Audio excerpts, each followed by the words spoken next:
What made it this way? What is the attraction? What keeps us fascinated? This is my reading of Sonichu.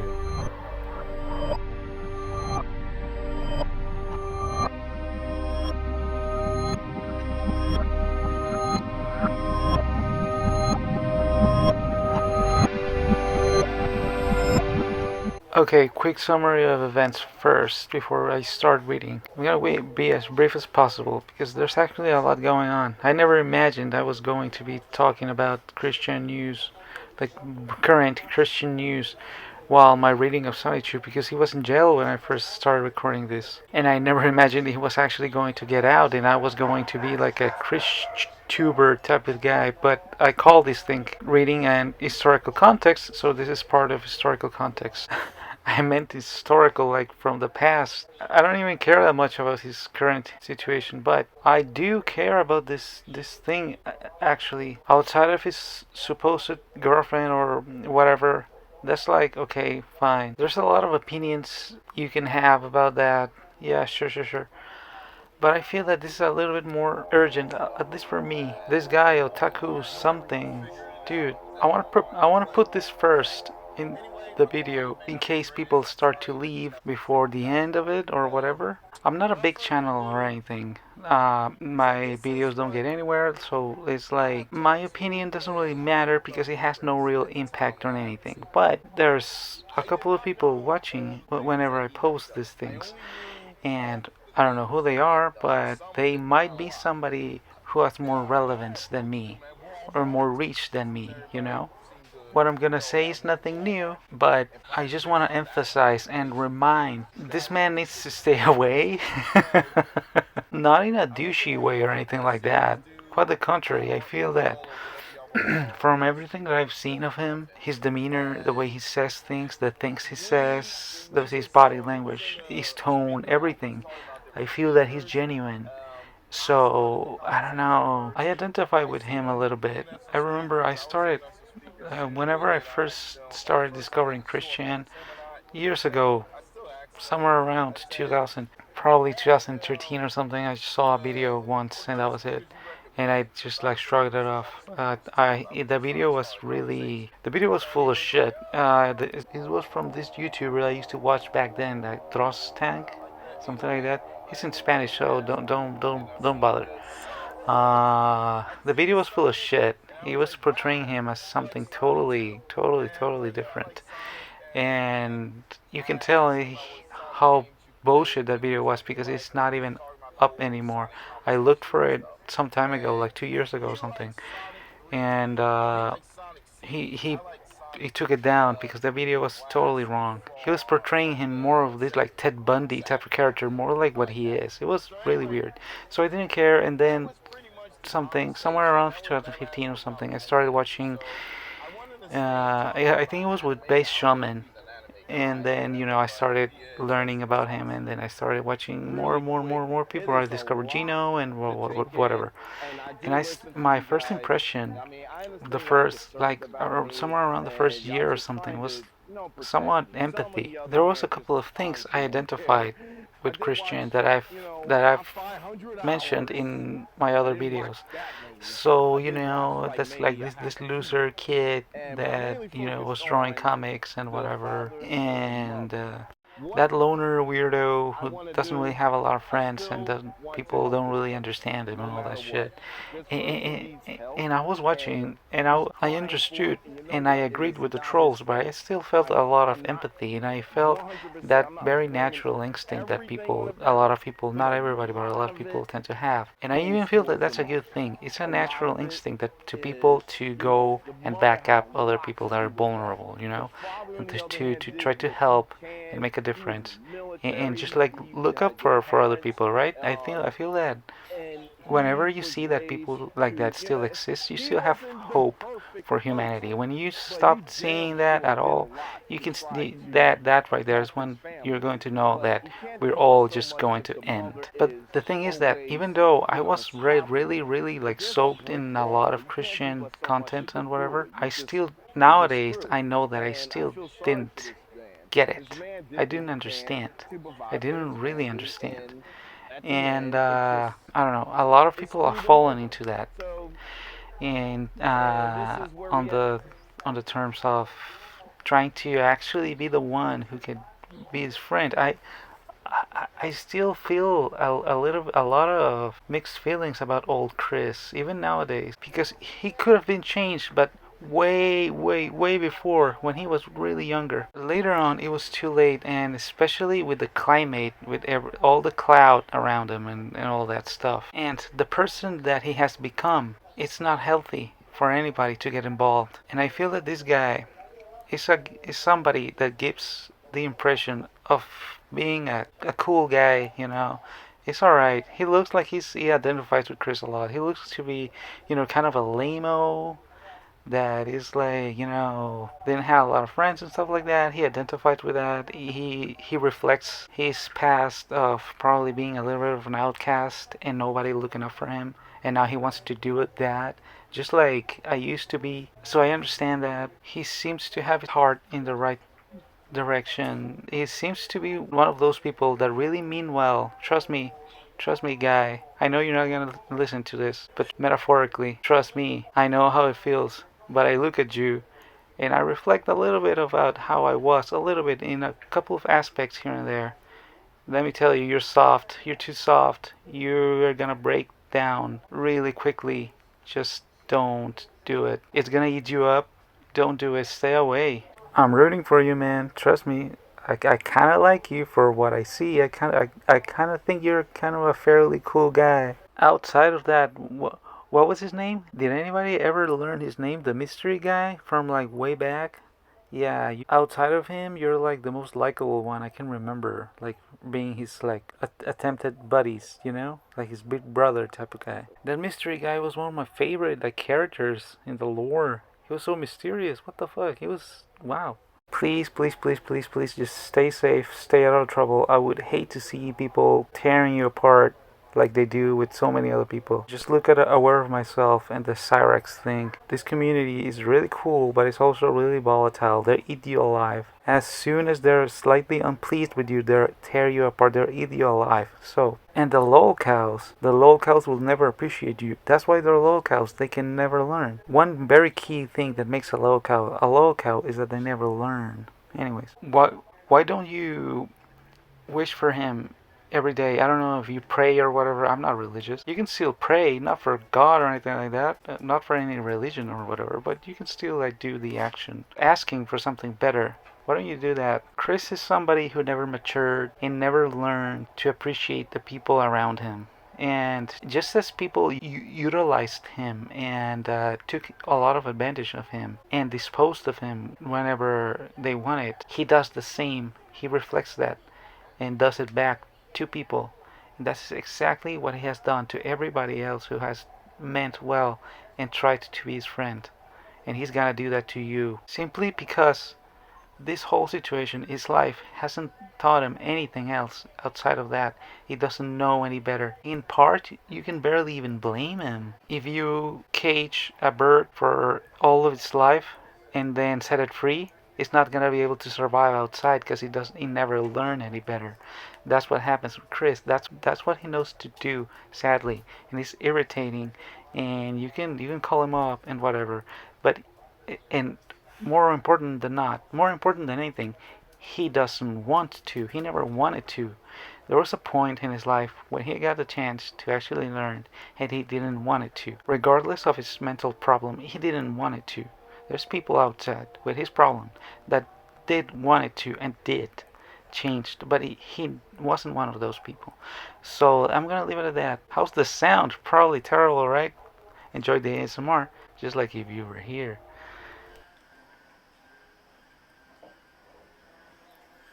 Do you hear this background noise? Yeah, it's because it's early right now. Yeah. I don't even know why I'm saying this. Oh my god, and my dog is going at it. Just as. Okay, whatever. Yeah, just stop. Otaku King, that's right, yeah.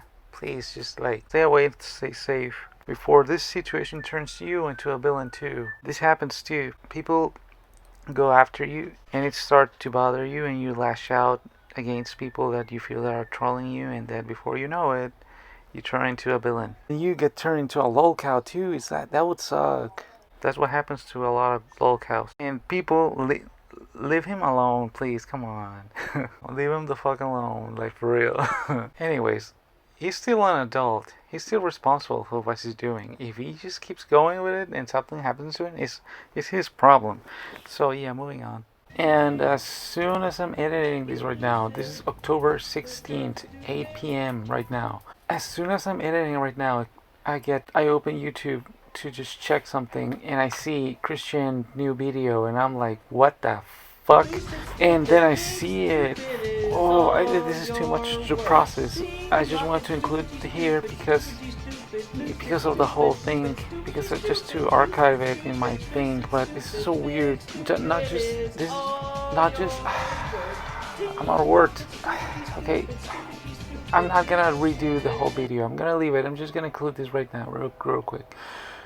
Oh, I choked my own spit. I'm like, hold on. Oh my god. What? I lost my train of thought. Oh my god, what the fuck? I would need to look this in more depth, like in its own video or something. What am I going to become? This is so weird. Like, I never imagined I was going to be covering like a live Christian video. I started this when he was still in jail, and I thought it was a good time to do that because I was going to be able to just like do it on my own leisure and like on my own pace, covering old stuff. And that I don't even like new Chris, and when I look at this video, I like him even less now. Yeah, I don't even like new Chris. Shh, don't tell anybody. Shh, I don't like new Chris. Anyways, so he's back and he's full of himself. He's all like Jesus now. He's like, with his Jesus shtick, he never changed. Obviously, no shit. I was just saying that earlier in the other segment. I'm gonna see how I handle these things because this changes everything. This is gonna be like new things coming up, and I don't think I can. I don't know. I don't think I can cover it. I don't know. This changes the whole game for me. It's October 16th, 8 p.m. Chris is flamboyant and more full of himself than ever, and he knows how to edit now. And it's like, he'll never change. He'll never change. There's no redemption for him. Oh, wow.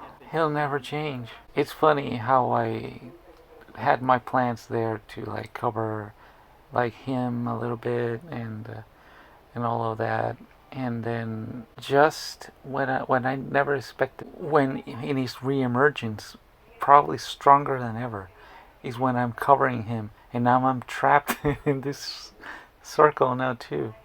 I mean, nobody forced me. I can just not do it, but I'm already doing it. It's so weird, right? I don't know what's gonna happen from this. I don't know what's gonna emerge from. I'm all like scramble headed.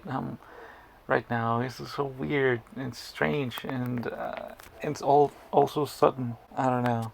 Anyways, yeah. Moving on from the actual thing that I was editing. Yeah. Classic Sonichu strips. Sonichu strips crawl before the comic book.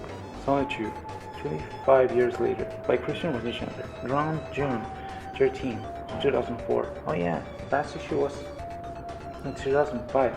So this is before he did the previous episode. This is actually something that he did before, not just part of a story that he's making up as a prequel or something. This is very interesting. Well, honey, you're quite the hard worker. Thanks, sweetheart. I could cut 100 logs before breakfast, but I ate lunch a couple of hours ago. Was that it? Oh, I guess that was supposed to be a joke.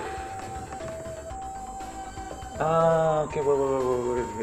Let's go through that again. Well, honey, you're quite a hard worker. Thanks, sweetheart. I could cut 100 logs before breakfast. But I ate lunch a couple of hours ago. Didn't. Okay. Why were they wearing that armor anyway? What is up with all that? I don't remember any of that. What's up with that? I'm already confused. And I just started. Jesus Christ. Sonichu by Christian Western, drawn January 3rd, 2004.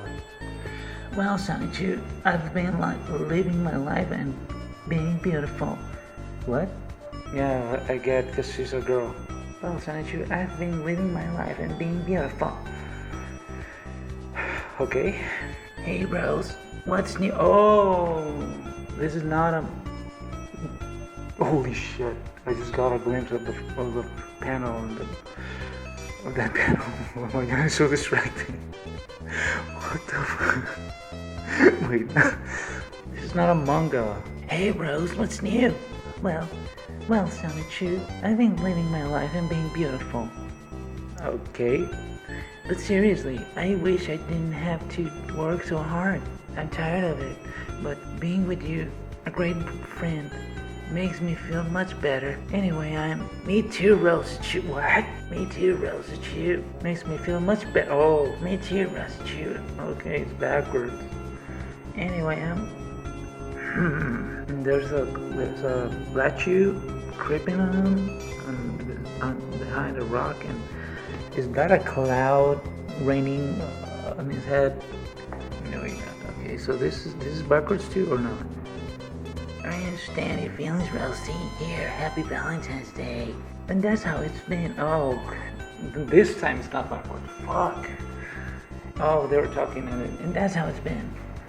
I understand your feelings, Rosie. Here, happy Valentine's Day. This is so fucking confusing.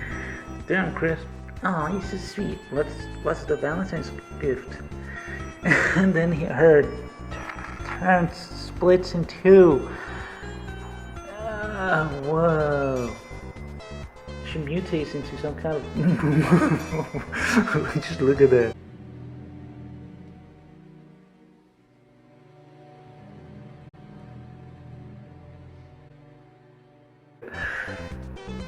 That's so funny. What? Oh, I would say the same thing to my girlfriend. Like, mutated like that. Like, this is some fucking John Carpenter type of shit. Black Sonichu, quit following us around. Of course, because he's black. The black Sonichu is jealous of white Sonichu. Well, I mean yellow Sonichu, because enjoy the ASMR. Because he's looking for that white booty. Okay. Was that it? Page 30. Sonichu by Christian Western. What was the... Forget it. What happened in the other... Sonichu by Christian Western, drawn March 18. Oh, March 18. Wow. 2004. I could probably remember what I was doing back in March 18, 2004. Probably. I would have to remember, but yeah, wow. I think I can remember. Christian plus Sonichu versus the Mastermind. Since you would not leave me alone on my blood quest, we had no choice but to fight you.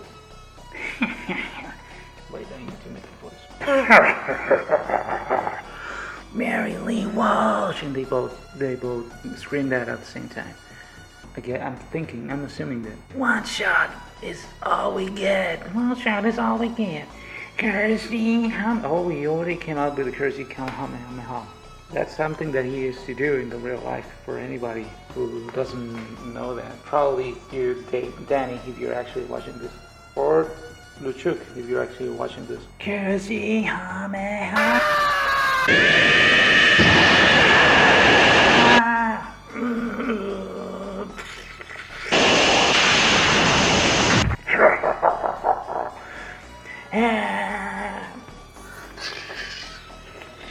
Thunder.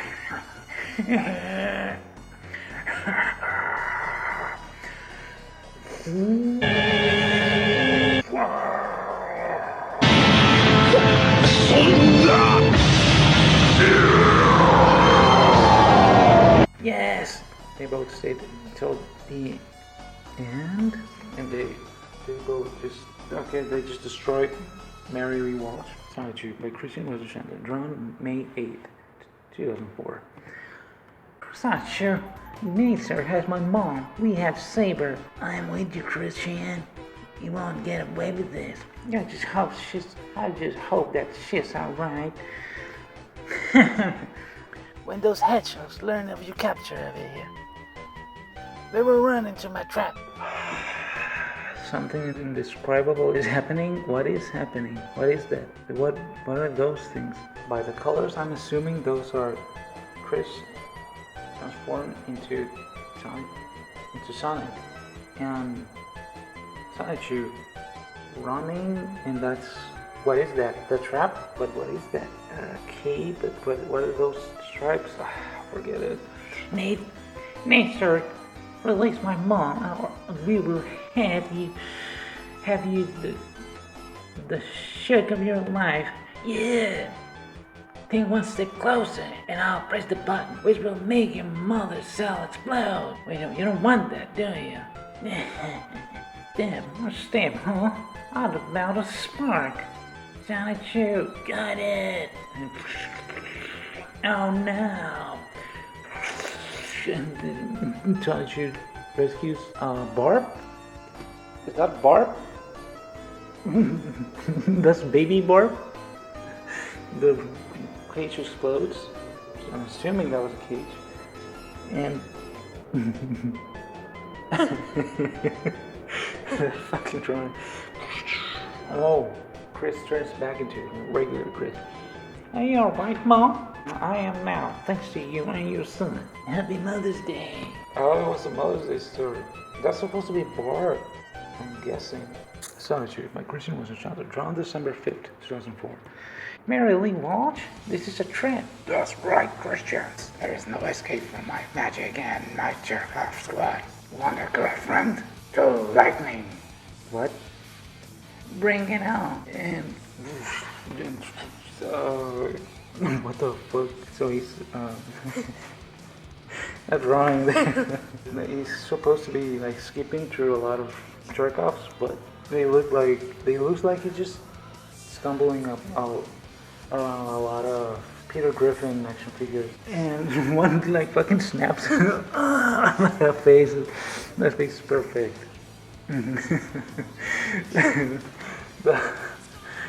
His little staff or whatever it is, look at that shit. It looks like, what is that? Like a bag. His glove looks like he's like slapping him with his lunch bag. Oh, dirty rats.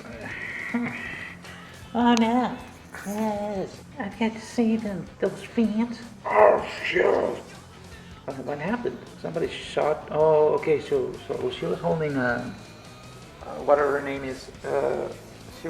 She's holding a bow and arrow. I couldn't notice that before, and she shoots Mary Lee Walsh in the tail. I'm supposing that's not the tail. This is a broom or something. Trident. JC pins. And the jerk-offs are what, sad? Or what is that drawing? Oh, they're probably powering down or something. I don't know. They look sad and tired and stinky. After changing decks, GameStop. GameStop. Okay. Chris, are you okay? Oh, Sarah, you saved me. Thank you. Well, tyranny and oppression is against your Chris, huh? Let's rest for a while, then I'll help you. What? What, girlfriend? Got it, best friend. Gage, she's gonna get him a girlfriend? So she just randomly is gonna get him a girlfriend. Only for Nintendo GameCube. Sonichu's Adventure. I love that the font for Sonichu is so fucked up. It's so unreadable that he had to write it on top. Sonichu to make it clear that it says Sonichu. A Christian Chandler production. Dude, I'm having memories of like the video game saga. Drawn March 24, 2005. Alright, historical context time. This time, actual, more specific historical context in this series that I'm doing. Weird enough that he's restarting his whole saga while I'm reading this. In the comic where his real life is starting to be depicted. If you hear something, it's my dog like rolling around in my bed. Yeah. And there's a lot of commotion outside, so I don't know what's going on outside. So his real life is starting to be reflected on the comic directly, literally. It's like it's night in this nighttime, and the kids are like playing outside. Weird. You hear that? Anyways, I was waiting for a moment of silence, but the neighbor kids just won't stop. So yeah, oh yeah. So that joke, I didn't understood the first joke, right? The log joke. It was extracted from Excel Saga, from an anime called Excel Saga. I don't know anything about that anime. But supposedly, as it says on the wiki, Christian draws a lot of humor from Excel Saga, along with various other miscellaneous ideas that wound up in the comics. Okay, so he took that idea. It's probably super out of context. I don't know anything about the saga. I don't know the joke. There's probably a lot of context there. The only thing is more worth pointing out here is Chris's face right there in that picture. I don't remember ever seeing that picture, but god damn, I've never seen him so smiley in his life before. Jesus Christ, look at that. That's a happy face right there. I mean, that's the prettiest woman he's ever touched in his life. Look at that.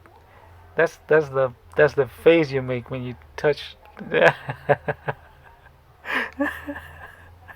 Wow, the girl from Goosebumps. On my previous video, the thing that I said about the girl from Goosebumps, the Phantom of the Auditorium episode that I just did previously to this one. I'm not gonna elaborate on that, but there's those features again. Similar to, yeah, okay. Why did this girl, like, after like almost 20 years or something. Why did this girl keeps appearing everywhere in front of me now? I can't explain it, but it's very interesting. It's very jarring. It's a little bit awkward. It's a little bit time consuming. I need to get going with this. Chris meets Monica Riel, who played Hiat in the English dub of Excel Saga. I don't know anything about it. She's pretty though. So first of all, I'm gonna have to apologize because I didn't really do this structure in the first 3 episodes. Now that I'm reconsidering the entire thing, I should have done it, but I did. I was doing this series very improvised. So yeah. So in this issue is where we finally see the start of the whole Sonichu lore, the era before the internet trolls. Let's check the quickie. Events of 2004. January 1st, Chris writes an entry on his diary stating his New Year's resolution to get a girlfriend and his intent to make another attempt at PBCC. January 3rd, Chris draws Sonichu, a classic Sonichu strip. This is probably the first time Chris started writing about his creation in comic strip form. Yeah, the first ever was his school project, right? Yeah. His computer school project. January 6th. Chris reports in his diary he wants to see an optometrist. I need to see an optometrist. It's true. Whatever, moving on. Who is also his half brother, David. He finds out he needs new lenses, and David has an 8-year-old daughter. Okay. January 16th. Chris sends an email to a man named John Kroll. Attached to the email is a flyer Chris made to advertise the Game Places Pokemon League. January 18th. Chris writes the poem Heart Love Quest. We're gonna read that poem because that has something to do with the issue where we saw here his love quest and everything. Here we go. Heart Love Quest.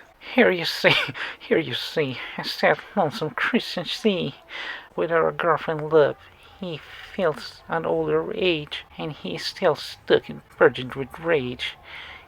He searched low and high to the end. The only delay, the fear of being already beaten by a boyfriend. Why do all the girls have to be already taken? A real shame. boyfriends of all girls of positive magic for me are really lame. As I sit and sigh, I watch the girls go by. Wow, there you go, killing it. Afraid of a lame interception, I sit out in the open without hesitation. Damn, killing it. Matching girl descriptions are free. I wish one girl would notice and approach me. Those verses though. It would be a way past school per se. I would get a girlfriend by Valentine's Day. But for now, as you see, I'm a sad and lonesome sea. Okay, January 31st. Sonichu's new dash number 1 comes out. He provides a link to the newsletter CWC's Sonichu site. February, Sonichu's new dash 2 comes out. February 1st, Chris tells Mary Lee Walsh in a mail that he will not hang signs in school ever again if she lets him distribute the new stash. February 2nd, Chris creates the Magi-chan Sonichu card and the Christian Chandler card. February 3rd, Mary Lee Walsh responds to Chris's email and denies Chris's request and requires that they meet on February 9th. February 9th, Chris meets with Mary Lee Walsh and Susan Hannifan to discuss his behavior. I don't know who that last person is. I don't remember. According to the mailbag, Walsh says that he will never get a girlfriend and his methods are flawed and stupid and that he's stupid. Chris then throws a 10% tantrum. According to Chris in his diary, Walsh bans him from distributing the Sonichu news dash on campus. Chris declares war on Mary Lee Walsh and hopes to incite the masses to support him. He updates his Sonichu site. Yeah, that's the issue that we saw right now. That we saw today. February 19th, Chris... Okay, let's get it together. February 19th, Chris starts making these Sonichu Chronicles PowerPoint. February 24th, Chris's 22nd birthday gets snowed in.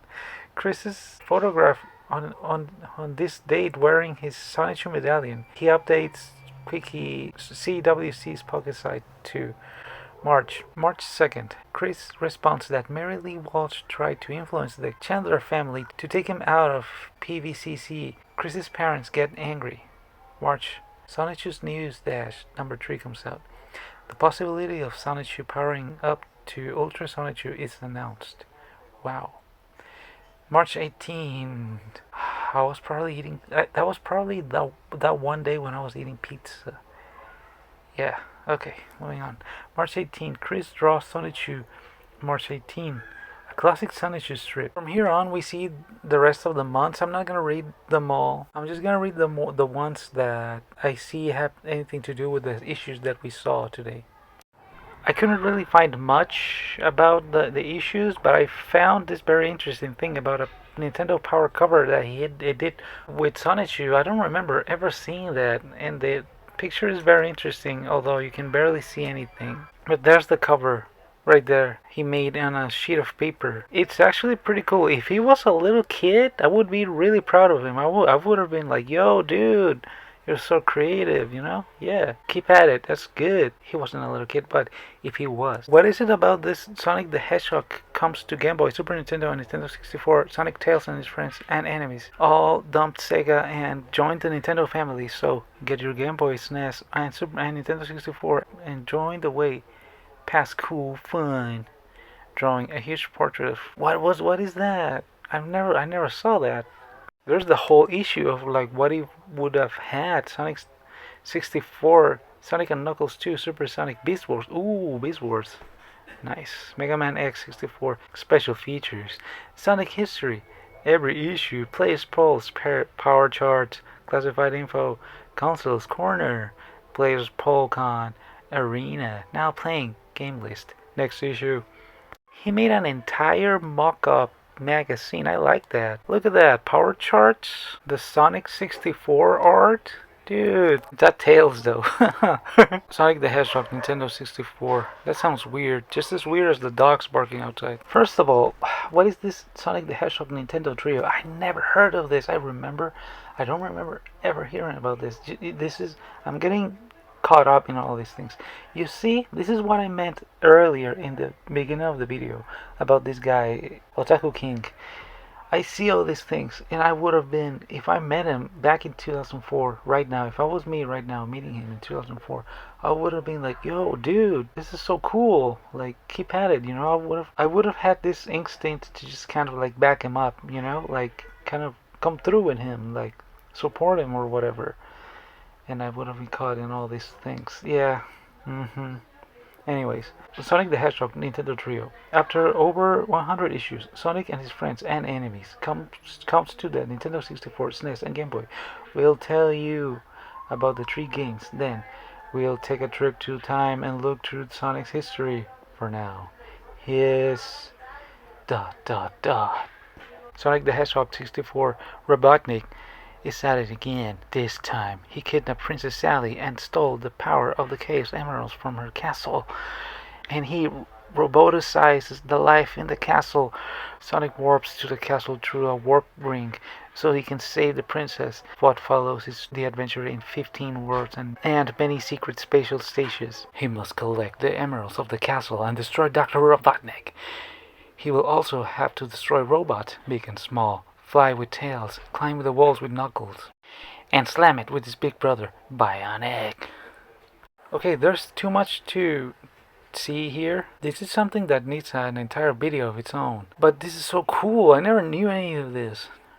I don't remember ever seeing anybody talk about this. This is cool. Yo, Sonic riding a Super Nintendo controller right there. Look at that shit. This mock-up magazine has some of the best Christian drawings ever. Look at this panel right here, Sonic 3, with the thing here. This angle actually looks with some kind of depth. What do you know? Beast Wars. Hell yeah. Look at that Mega Man. It's not even that bad. It's probably slightly traced, but it's not completely traced. Because the proportions, and just by memory, I can tell that the proportions and everything, the angles in that drawing is not the same from the actual art piece. So it's not completely traced. Might not even be traced at all. Anyways, moving on. This is too much. I can't squeeze everything into the video. This is cool. Okay, well, finally, there's not much else besides the Mother's Day, which is very obviously for Mother's Day and stuff like that. We see the last issue right here. The last little strip right here is extracted directly by a dramatization of his own life again. And it's the first appearance of Samurai Rosachu, which is based on Sarah Nicole Hammer, his next door neighbor until he moved away at age 10. And she was supposedly his closest friend, like you see in the comic. So this is before whatever her name is. Megan. Yeah, there you go. This was the proto Megan. As far as anybody knows, nobody can tell if she knows anything about anything from Chris nowadays, or if she even knows about Sonichu or anything like that. But Chris obviously held her in very high esteem throughout the years. She was his proto-Megan. And as far as the stories goes, she wasn't even as nice as he thinks she was with him when they were little. Let's read some of the quickie. Chris recounts a story in which Sarah told Chris that Casper, the friendly ghost, was hiding under the house. Chris, being as childish as he's always known to be, fell for it and went to search for him. When Chris entered the crawl space, Sarah locked him and left. Eventually, Sarah's father had to come and get him out. You see? Sarah also tried to convince Chris to put a honeysuckle in his mouth, specifically the tip, which is sometimes alleged to be poisonous. Chris almost fell for this one, but his parents caught him and warned him of its dangers. And you know what they say, a girl that tries to kill you isn't really your friend. Sarah and Chris were the same age and attended the same elementary school, but Chris moved to Richmond to attend middle school. I would not see Sarah again until after he returned to Ruckelsville in June 2000. In Mario Kart 64 Lego Raceway, made on the 4th of June 1998. Chris named one of the characters after Sarah, suggesting that he was still thinking about her at the time. Chris has suggested that he did not originally view Sarah as a potential sweetheart. This decision apparently came later, most likely due to autism and sheltered upbringing. Adulthood. Chris returned to Rucklesville on June 20, 2000. Between that year and 2003, Sarah grew up and shed her old image and became so attractive to Chris that later called her a spinning image of Britney Spears. How much the two had kept in touch as adults is not fully clear. We're gonna leave it at that. This is how I'm gonna format the videos now. Contemporary history, Sonichu, and actual historical context at the end. I hope this works, and I hope I can keep up with everything going on day to day, because I know that when I was recording this, he made even another video explaining everything and whatever. I haven't looked too much into it. I don't know. There's so much noise outside from everywhere. This is cartoonish. Alright. Okay.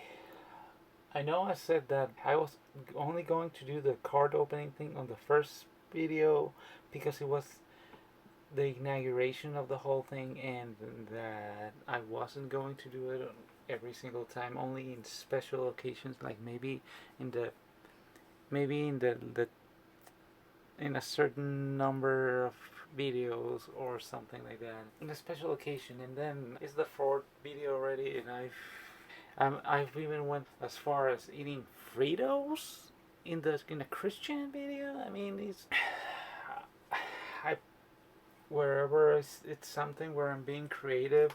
I start with something really simple just for the meme of it. Usually that's how it happens. It's usually just for the meme of it. Just like, yeah, sure, I'll do that. And then it's like, oh wait, now that where I see what I actually have in my hands, I'm like, oh wait, maybe I could do this, and maybe I could do that, and maybe I could do this and that and that and that.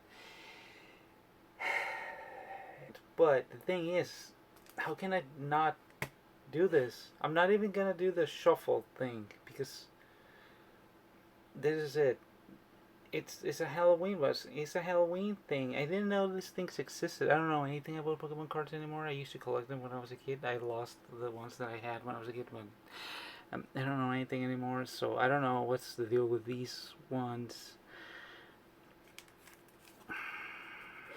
What Pokemon surprises hide inside? Pokemon Halloween nights is filled with frightful delight, and the ghostly Pokemon and their friends join the fun. Gengar, Pumpkaboo, who's that? Darkrai, Mimikyu, and a horde of other shadowy Pokemon bring tricks and treats for the spookiest celebration of the year. And Pikachu tagging along too. Gotta catch 'em all. Okay. Is this from this year or something? Are these original? Seems like it. They actually have original cards? Huh, well, you know. I need to do this right now. It's October. It's Halloween month. And I think this is the only Sonichu video I'm gonna release this month, probably, most likely. So, let's see what's inside. Utilizing just my hands this time. No world's smallest scissors or anything like that. I don't. I want to preserve the package though. I like it. That's one of the things one of the other reasons why I bought this, because I actually like the packaging. I wanna keep it. I'm gonna put the cards back in. So, God damn it. There you go.